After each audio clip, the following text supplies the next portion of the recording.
Salut à toutes et à tous, dans cette vidéo je vous propose dans un premier temps d'étudier la formation des images à travers une lentille convergente. Les relations de conjugaison associées à une lentille mince convergente nous permettront une approche quantitative. Dans un second temps, nous nous intéresserons à la synthèse additive et soustractive des couleurs.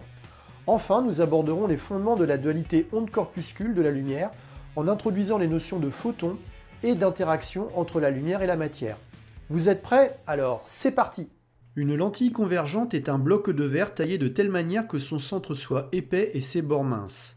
Elle est caractérisée par 3 points remarquables, son centre optique O, son foyer objet F et son foyer image F', ainsi qu'une droite particulière appelée axe optique passant par O et orthogonale au plan de la lentille. Tout rayon lumineux issu du foyer objet F ressort parallèlement à l'axe optique de la lentille. Réciproquement, tout rayon lumineux qui arrive parallèlement à l'axe optique ressort en passant par le foyer image F'. Ceci illustre le principe du retour inverse de la lumière.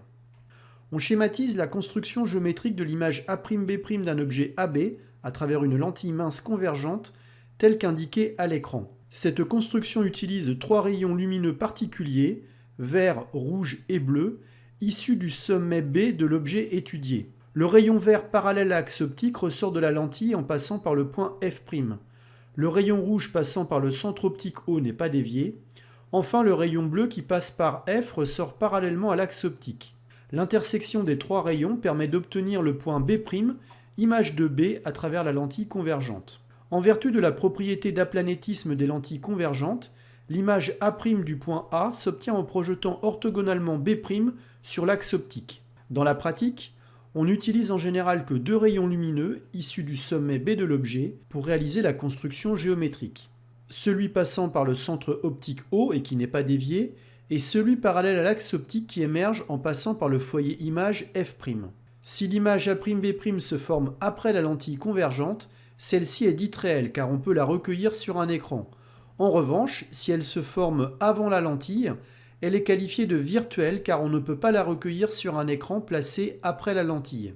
La relation de conjugaison unit la position OA' de l'image à celle OA de l'objet en faisant intervenir une caractéristique de la lentille, à savoir sa distance focale OF'.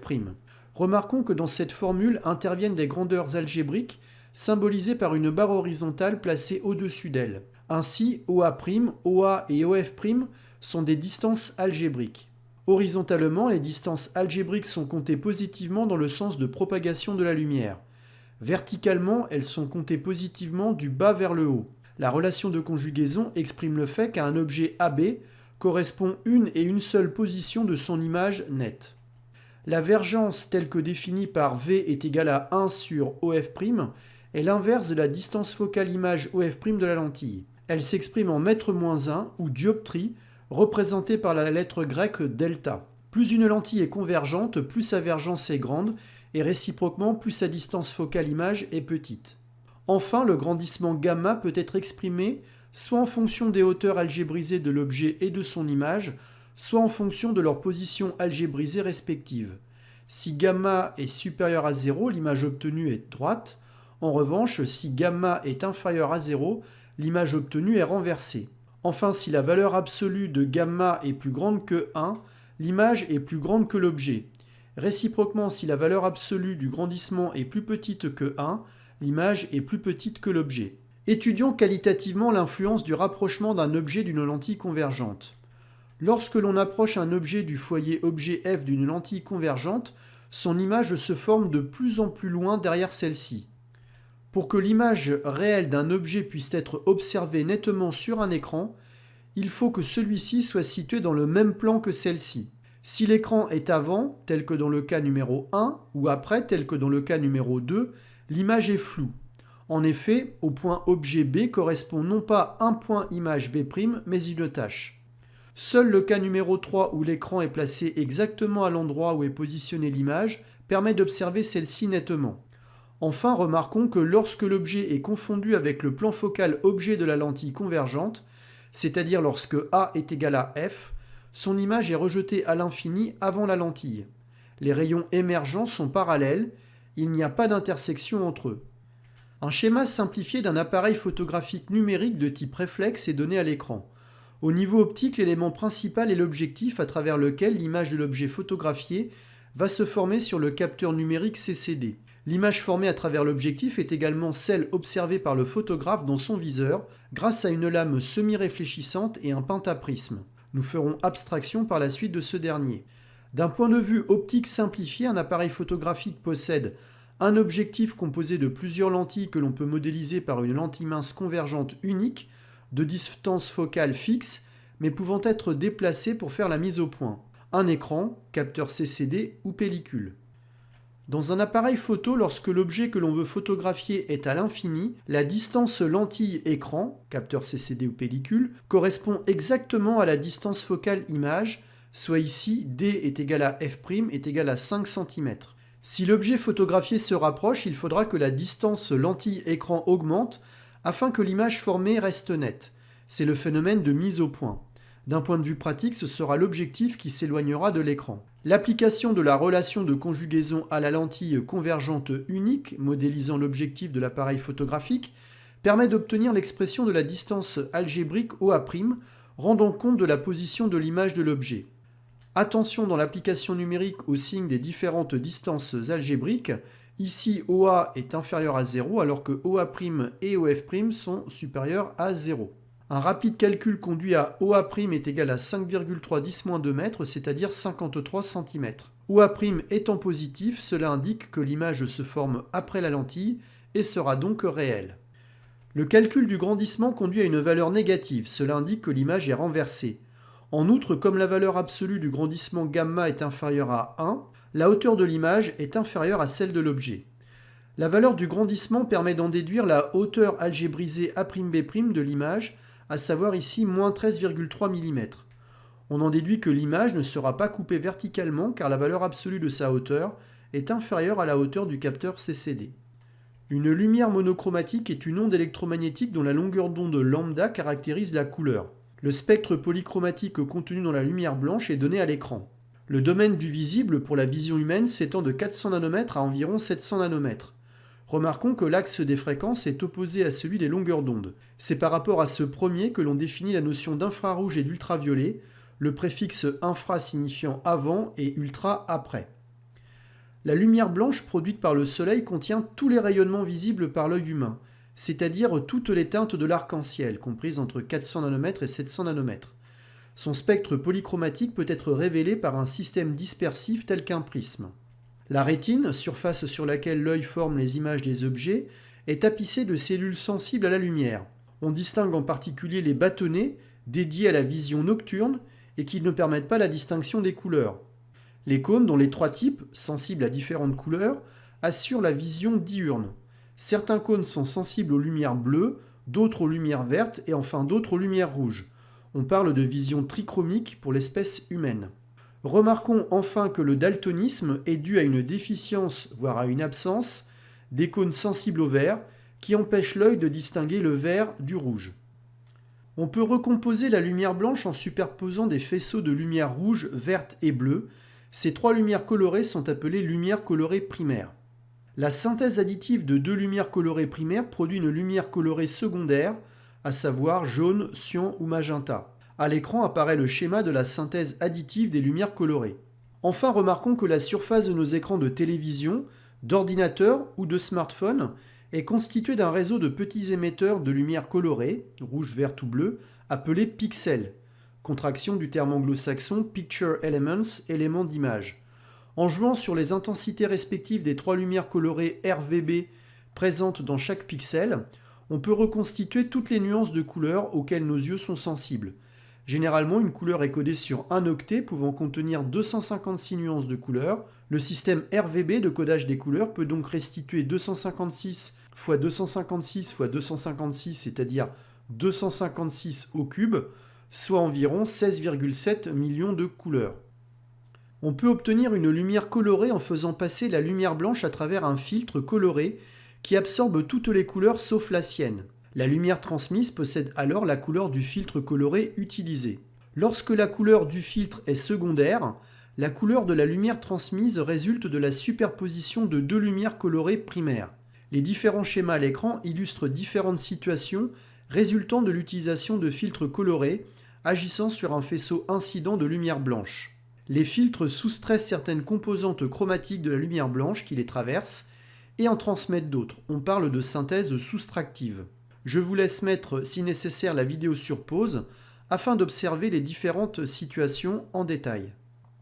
Lorsque la lumière rencontre un objet, elle interagit avec lui et est déviée dans de multiples directions. C'est le phénomène de diffusion. Un objet est coloré si lors de l'interaction entre la lumière et la matière, certaines composantes chromatiques de la lumière blanche incidente sont absorbées. Les schémas à l'écran traitent différents cas de figure. Par exemple, un objet blanc éclairé par de la lumière blanche diffusera les lumières colorées rouge, verte et bleue. Un objet éclairé par de la lumière blanche apparaîtra jaune quant à lui, car il absorbera la composante bleue et diffusera les composantes rouges et vertes. Notre œil verra alors la synthèse additive des deux lumières colorées précédentes diffusées. En effet, lumière rouge plus lumière verte égale lumière jaune. Lors de l'interaction entre la lumière et la matière, les pigments colorés de l'objet absorbent une partie des composantes chromatiques de la lumière blanche. La couleur de la lumière diffusée est la somme des lumières colorées qui ne sont pas absorbées par les pigments. Il s'agit d'une synthèse soustractive de la lumière blanche. Une imprimante à jet d'encre va utiliser ce principe de synthèse soustractive des couleurs afin de restituer sur une feuille de papier les différentes couleurs d'impression. Les mélanges, issus des différentes encres cyan, jaune et magenta, sont donnés à l'écran. Les couleurs obtenues par synthèse additive de la lumière colorée ou synthèse soustractive de la lumière blanche peuvent être prévues à l'aide de l'étoile des couleurs complémentaires telle qu'indiquée à l'écran. Sur l'étoile des couleurs complémentaires, la somme de deux couleurs primaires donne la couleur secondaire intermédiaire. Réciproquement, la somme de deux couleurs secondaires donne la couleur primaire intermédiaire. Remarquons enfin que deux couleurs dites complémentaires sont diamétralement opposées sur l'étoile des couleurs complémentaires. Ainsi, le bleu et le jaune sont qualifiés de couleurs complémentaires. Cela indique en particulier que si une substance est jaune lorsqu'elle est éclairée en lumière blanche, c'est parce qu'elle absorbe la lumière colorée complémentaire, c'est-à-dire la lumière bleue. En 1900, le physicien allemand Max Planck postule que la lumière et la matière ne peuvent échanger de l'énergie que par paquets appelés quanta. L'énergie échangée entre la lumière et la matière est obligatoirement un multiple entier du quantum d'énergie. En 1905, Albert Einstein énonce que ce quantum d'énergie est transporté par un photon, particule dont la masse est nulle, et se déplaçant à la célérité de la lumière dans le vide, soit c est égal à 3,0 puissance 8 mètres par seconde.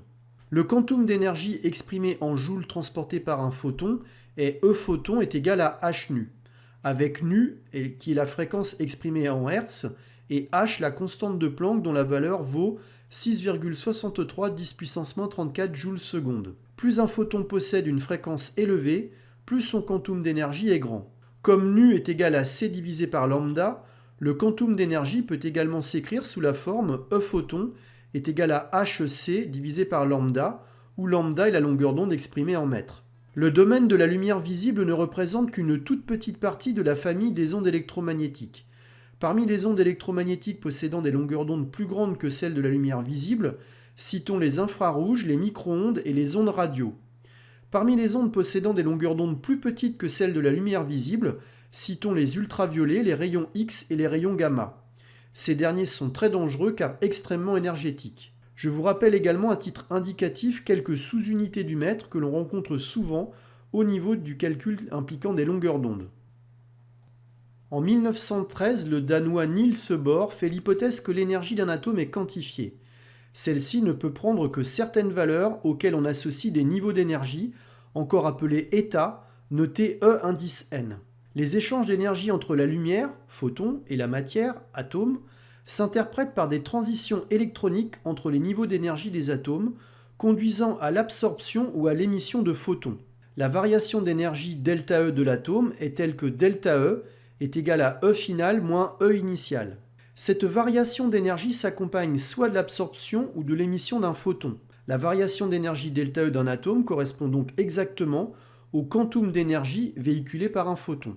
Les conventions d'algébrisation utilisées pour le système sont telles que si ΔE est supérieur à 0, l'atome gagne de l'énergie, on parle alors d'absorption quantique. Si delta E est inférieur à 0, l'atome perd de l'énergie et on parle d'émission quantique.